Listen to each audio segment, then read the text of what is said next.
Hello student, RS classes में आप सभी का स्वागत है। आज हम बहुत इंपॉर्टेंट टॉपिक सरल रेखा पढ़ने वाले हैं, ठीक है।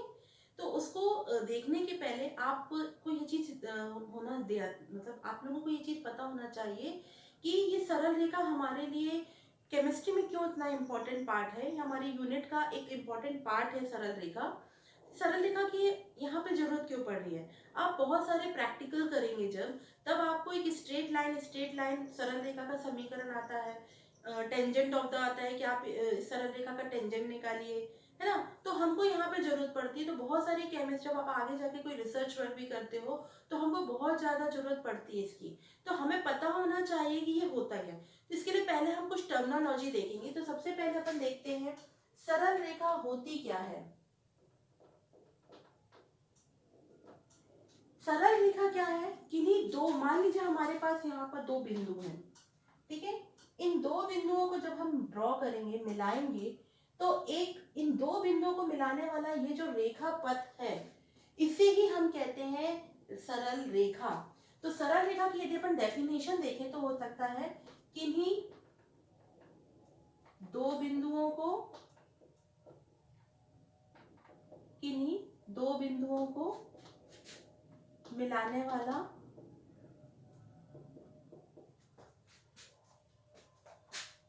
मिलाने वाला सबसे छोटा पाथ या मिलाने वाला पथ सरल रेखा कहलाता है।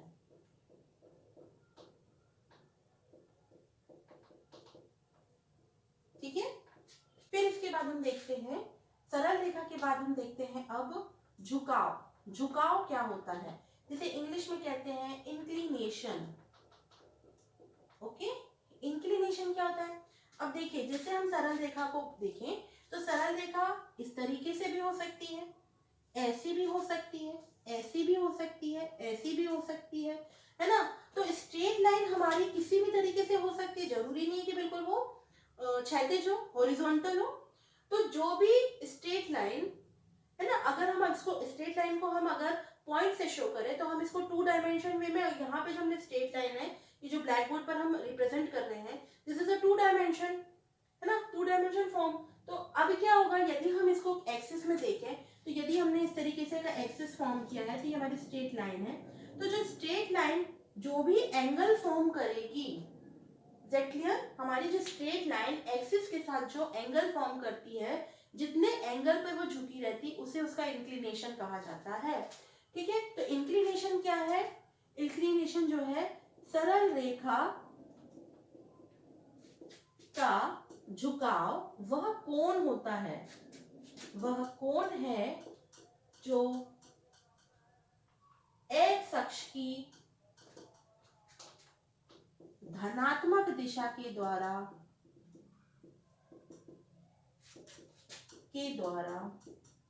सरल रेखा द्वारा बनाया जाता है।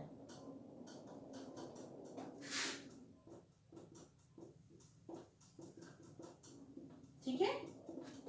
ये वो धनात्मक, ये वो झुकाव या कोण होता है जो कि एक्स अक्ष की धनात्मक दिशा के साथ इस सरल रेखा के द्वारा बनाया जाता है। तो inclination of a straight line is the angle which is formed by straight line by the positive direction of the x axis। ठीक है, जो कि x अक्ष की धनात्मक दिशा के द्वारा सरल रेखा के द्वारा बनाया जाता है। ओके, ये हो गया। इसके बाद हम देखते हैं कि अंतःखंड क्या होते हैं। एक हमारे पास दूसरा वर्ड आता है अंतःखंड। ठीक है, इसको मैं थोड़ा सा अच्छे से लिख दूं। इसके बाद हम देखते हैं अंतःखंड। अंतःखंड जिसको अपन बोलते हैं इंटरसेप्ट। ओके, इंटरसेप्ट क्या होता है? जैसे देखिए, हमने एक्स और वाई डायरेक्शन, एक्स एक्सिस लिया। जैसे देखिए, हमने एक्स और वाई एक्सिस लिया है। अब ये स्ट्रेट लाइन एक हमारे पास इस तरीके से है, जो कि एक्स एक्सिस को ए पॉइंट पर और वाई एक्सिस को बी पॉइंट पर क्या कर रही है? कट कर रही है। ये हमारे पास क्या है? ओरिजिन है। ठीक है। तो अब ये स्ट्रेट लाइन एक्स एक्सिस को ए पॉइंट पर कट कर रही है, तो ओरिजिन से इसका डिस्टेंस जो है OA है, और यही स्ट्रेट लाइन y एक्सिस को किस पॉइंट पे कट कर रही है, B। तो मूल बिंदु से इसका डिस्टेंस कितना है, OB। तो जो ये स्ट्रेट लाइन x एक्सिस और y एक्सिस को जिस बिंदु पे कट करती है, this is known as their intercept. ठीक है, this is known as the intercept cut by the line. ठीक, तो हम कह सकते हैं कि काटा गया अंतःखंड क्या है, सरल रेखा द्वारा अक्षों को,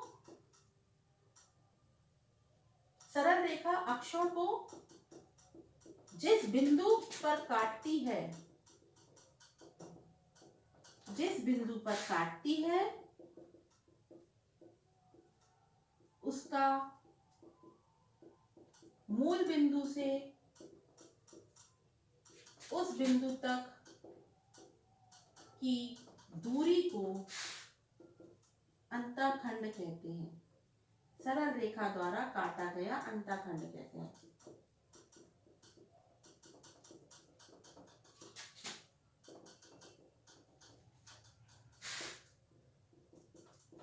ओके, आई थिंक ये सारी डेफिनेशंस आपको अच्छे से समझ में आ गई होंगी।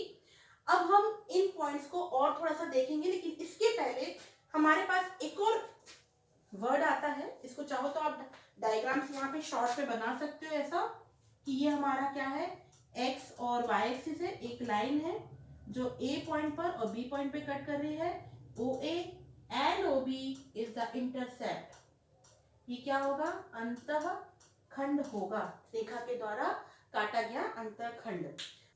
अब हम देखेंगे कि किसी भी सरल रेखा का ढाल या उसकी स्पर्शा क्या होती है।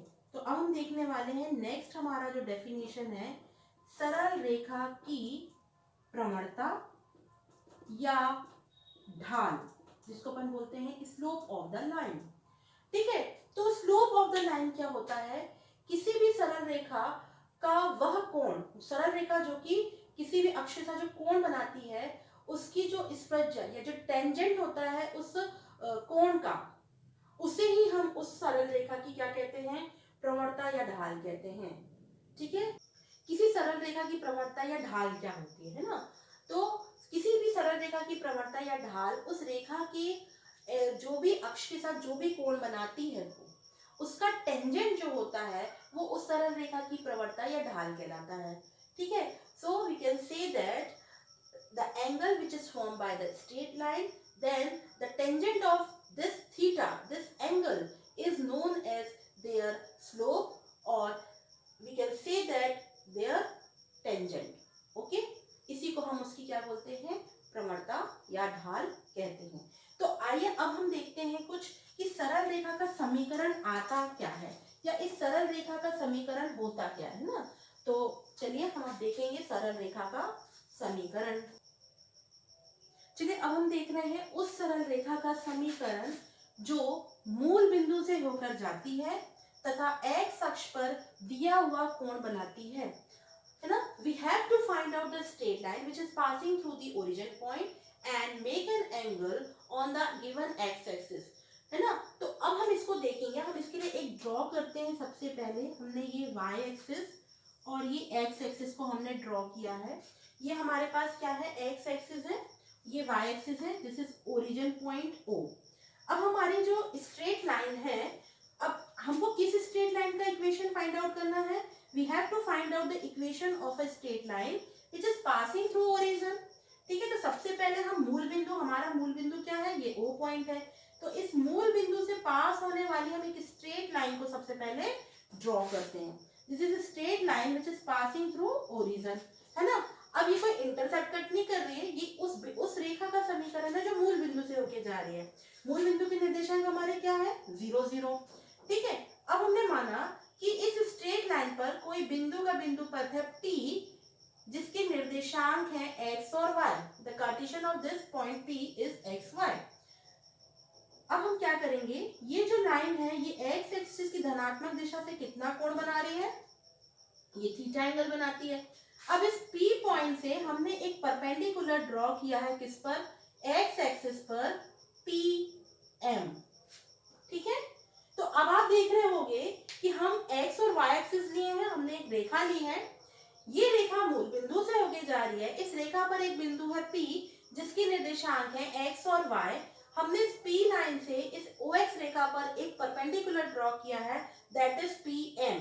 ओके, अब हम देखेंगे कि क्योंकि से ये कोण थीटा बन रहा है और थीटा के सामने वाली जो रेखा होती है, जो है ना, उसको हम भुजा होती है, उसको हम क्या बोलते हैं, साइड को, इसको हम बोलते हैं परपेंडिकुलर।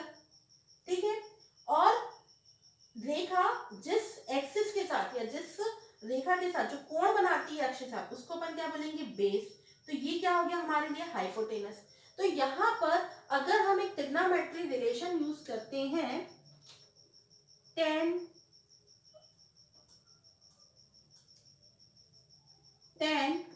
थीटा इक्वल्स टू, हमारे पास क्या होगा, परपेंडिकुलर अपॉन बेस। ये आपको ट्रिग्नोमेट्री रिलेशन आपको पता ही होगा।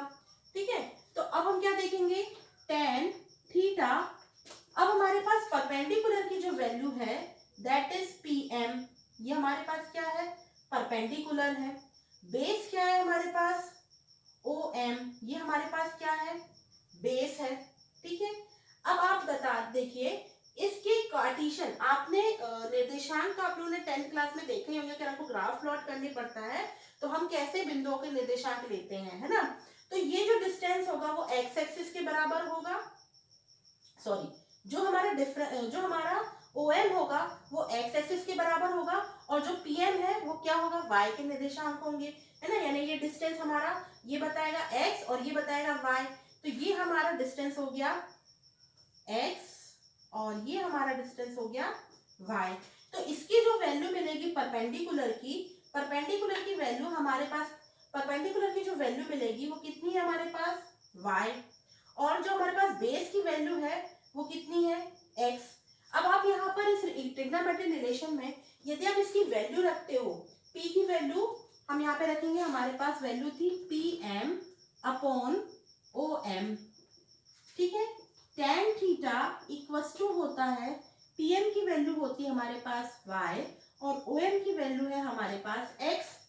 ठीक है, अभी हमने एक डेफिनेशन देखी थी कि सरल रेखा की प्रवणता, है ना, क्या होती है।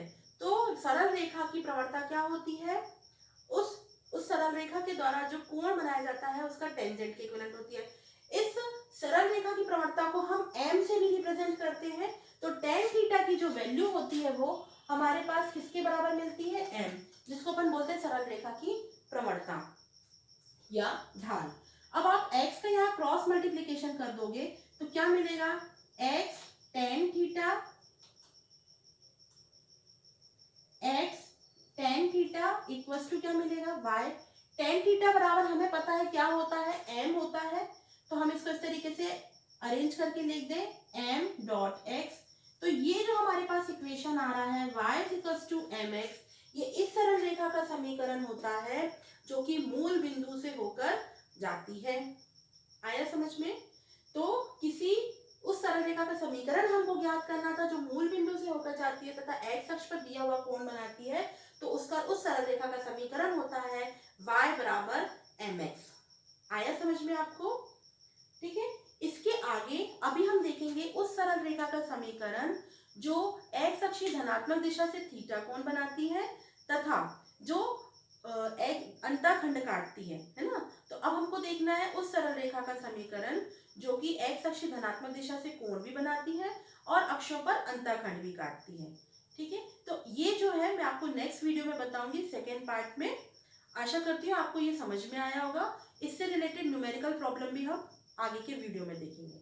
Thank you.